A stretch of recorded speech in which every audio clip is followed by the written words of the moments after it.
You know that feeling, right? You just finished reading a chapter, maybe your highlighter ran out of ink, but then a day later, you can't remember a single key idea. We've all been there. Well, today, we're going to untie that knot of confusion. We're going to unlock a really powerful method for learning just about anything faster and, more importantly, understanding it way more deeply. This quote, you've probably heard it linked to brilliant minds like Feynman or even Einstein. It's really the heart of everything we're talking about today. It sounds simple, but it's an incredibly demanding test, and it's the absolute key to moving past just surface-level learning. So where does the problem start? Well, it begins with a very, very common trap. You're reading a book, the words are making sense, you're nodding along, and it feels like you're learning. But what might really be happening is you're just experiencing the illusion of knowing. And here's the trap, the little trick your brain plays on you. It confuses recognizing something with actually knowing it. Seeing a term and thinking, oh yeah, I've seen that before, is a completely different universe from being able to explain what it means and how it actually works. The physicist Richard Feynman had this just brilliant way of thinking about this. He saw two completely different kinds of knowing. Over on the left, you've got knowing the name of something. That's just passive recognition, basically memorization. But on the right, that's where the magic is. That's knowing the thing itself. That's active, that's real engagement, and that, my friends, is the path to mastery. So the big question is, how do we get from one side of that chart to the other? How do we go from just recognizing to truly mastering? Well, that is where the Feynman philosophy comes in, and it's all built around one incredibly powerful idea: radical simplicity. Feynman basically said that if you're using a ton of complicated jargon, you might be hiding something, maybe even from yourself.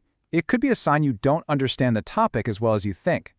See, true mastery isn't about sounding smart. It's about being able to make things beautifully simple. And this brings us to his ultimate test, his benchmark for real understanding. Could you explain this big, complex idea to a curious 12-year-old? If the answer is no, it just means you've got a little more work to do. It's a wonderfully simple and, honestly, a pretty humbling test. Okay, so we've got the philosophy down, but how do we actually do it?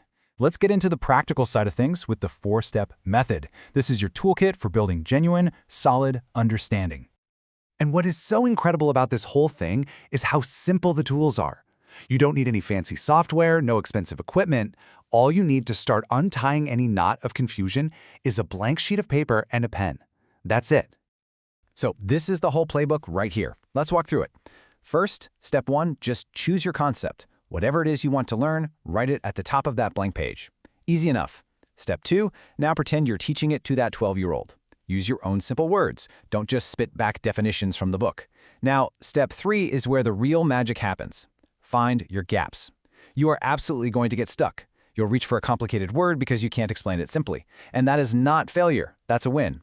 It's a spotlight showing you exactly where your understanding is weak. So you go back to your book or your notes and you fill in that specific gap. Then finally, step 4, simplify.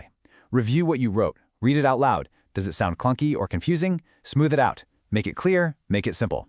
And here's a superpower for that simplification step: the analogy. An analogy is like building a bridge from a really complex idea to something we already get. I mean, think about it. Explaining electricity is hard, but saying electricity is like water flowing in a pipe, well, that instantly makes a super abstract concept feel much more intuitive. So this method feels right, doesn't it? But what's actually happening inside our brains when we use it? Well, the neuroscience behind this is just fascinating, and it shows exactly why this simple little process works so incredibly well. It all comes down to the huge difference between passive and active learning. Passively reading something is just input. It creates these really flimsy, weak connections in the brain. But when you actively try to teach it, you force your brain to retrieve that information, and that process builds strong, durable connections. This whole process actually has a name. It's called active recall. The best way to think of it is like a workout for your brain. Every single time you force yourself to pull information out of your memory without peeking at the answer, you're strengthening that neural pathway. It's like doing a rep at the gym for your brain. And that is what moves knowledge out of fragile short-term memory and into solid, long-term understanding. So let's pull all of this together. This simple technique, based on just a blank sheet of paper, what does it actually give you? Well, it's about so much more than just a simple study hack. So what is this, really? Well, first, it's an honesty tool. It forces you to confront what you don't actually know, which is always the first step to real learning. Second, it's a construction tool. It helps you build real, lasting knowledge brick by brick. And in our world of total information overload, the ability to learn things deeply isn't just a skill, it's a superpower. So I'll leave you with this question to think about.